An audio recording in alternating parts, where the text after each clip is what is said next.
요즘 주변에 결혼 때문에 고민하는 분들이 많습니다.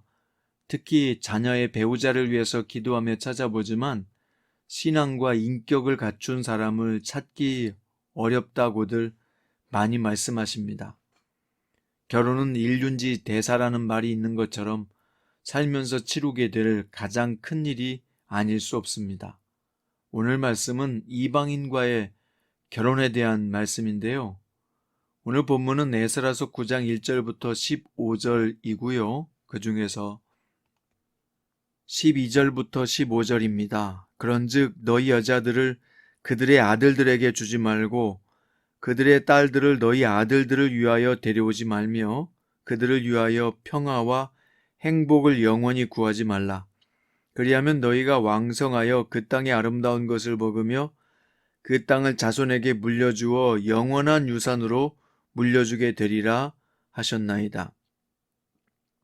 우리의 악한 행실과 큰 죄로 말미암아 이 모든 일을 당하였사오나 우리 하나님이 우리의 죄악보다 형벌을 가볍게 하시고 이만큼 백성을 남겨주셨사오니 우리가 어찌 다시 주의 계명을 거역하고 이 가증한 백성들과 통혼하오리이까. 그리하면 주께서 어찌 우리를 멸하시고 남아 피할 자가 없도록 진노하시지 아니하시리이까. 이스라엘 하나님 여호와여, 주는 의로우시니 우리가 남아 피한 것이 오늘날과 가사옵건을 도리어 주께 범죄하였사오니 이로 말미암아 주 앞에 한 사람도 감히 서지 못하겠나이다 하니라. 아멘. 오늘 말씀의 제목은 남은 자로 살아남으려면입니다. 에스라가 예루살렘에 돌아왔을 때는 성전 공사가 끝난 지 약 60여 년의 세월이 지난 후라고 보고 있습니다.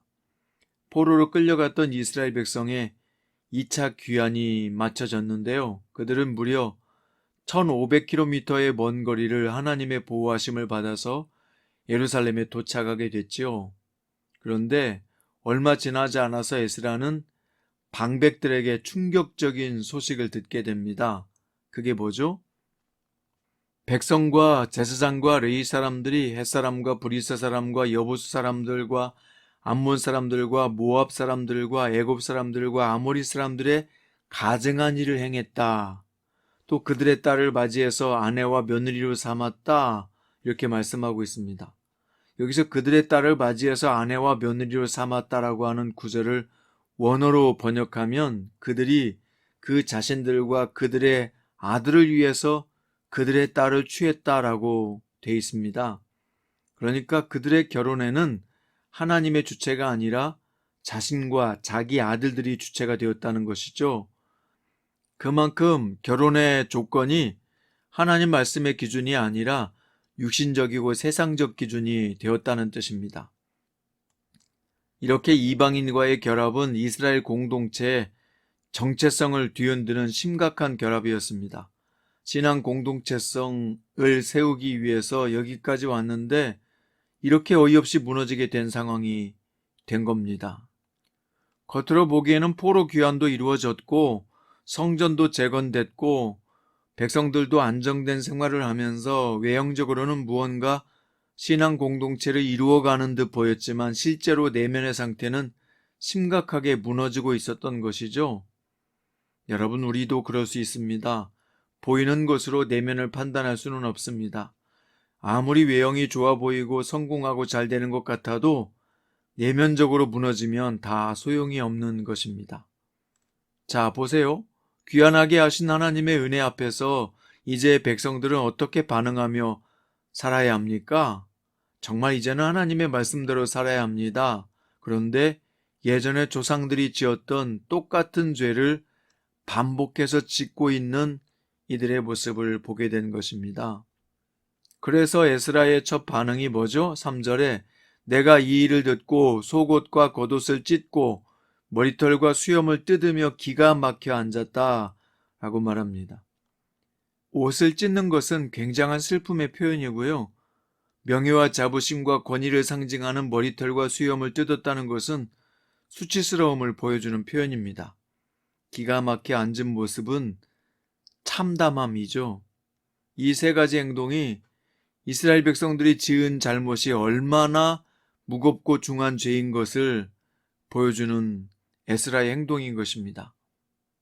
자, 그 다음에 에스라는 백성이 지은 죄를 위해서 어떻게 할까요? 그 죄를 자신의 죄로 끌어안고 기도하기 시작했다는 것입니다. 6절에 보면 말하기를 나의 하나님이여 내가 부끄럽고 낯이 뜨거워서 감히 나의 하나님을 향하여 얼굴을 들지 못하오니 이는 우리 죄악이 많아 정수리에 넘치고 우리 허물이 커서 하늘에 미침이니이다. 부끄럽고 낯이 뜨거워서 차마 하나님께 얼굴을 들 수가 없는데 이유는 우리 죄가 너무 크기 때문이다 하는 것이죠. 그들의 죄라고 하지 않고 우리 죄라고 하면서 자신도 죄를 지은 그들 안에 포함시켰습니다. 에스라는 과거 이스라엘의 죄와 하나님의 징계에 대해서 언급을 하면서 그럼에도 하나님께서 은혜를 베푸셔서 다시 회복의 기회를 주셨는데 또 다시 주님의 계명을 저버리는 죄를 저질렀다고 고백하는 것입니다. 그리고 이어서 11절과 15절까지는 좀 더 구체적으로 이스라엘 백성이 지금 범한 죄가 어떠한 죄인지를 자백하며 그 예로 과거의 가나안 땅의 언급 이야기를 합니다. 포로에서 돌아온 이스라엘 백성들의 임무가 뭐죠?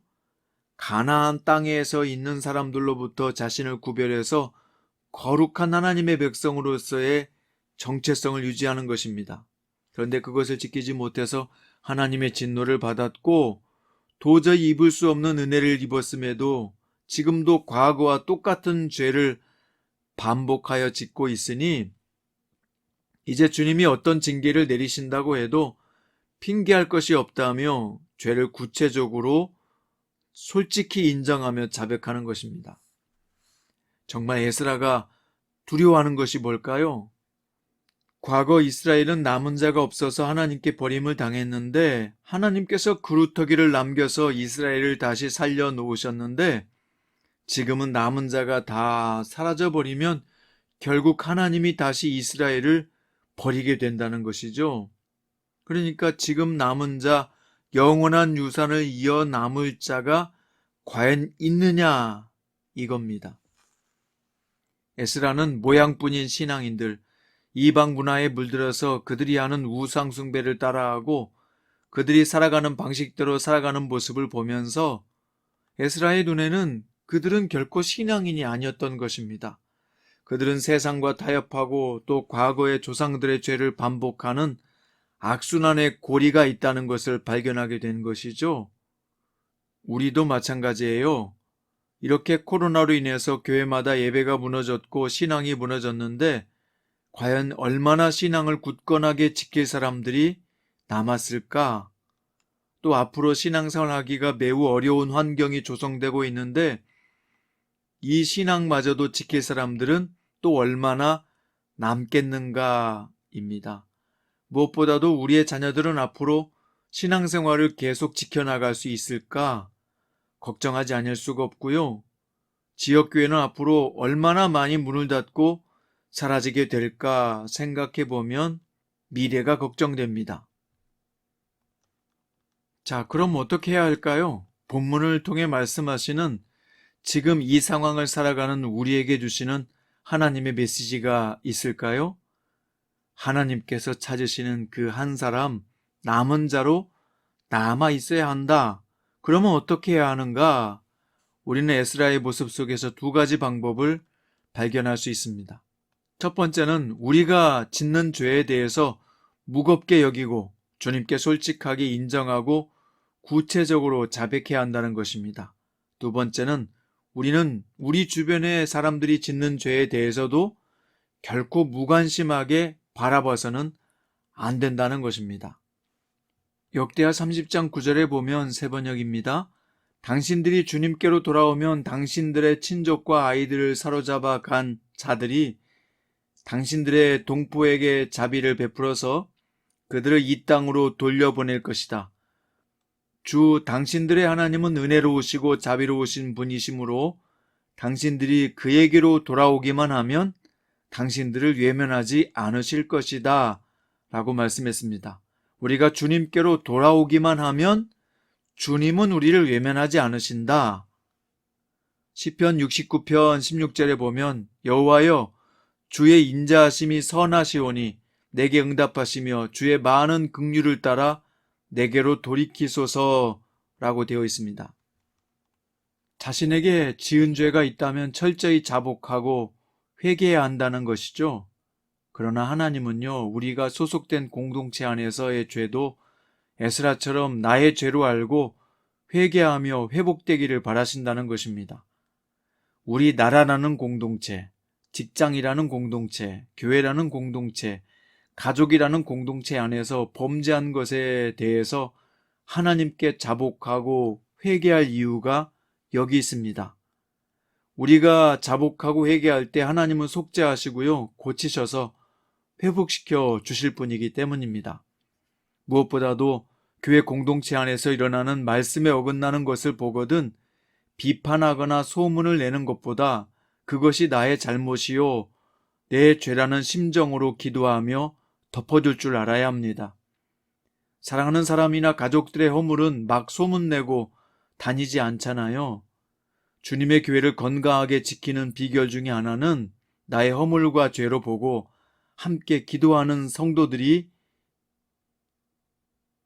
많아질 때 그것은 가능한 일입니다.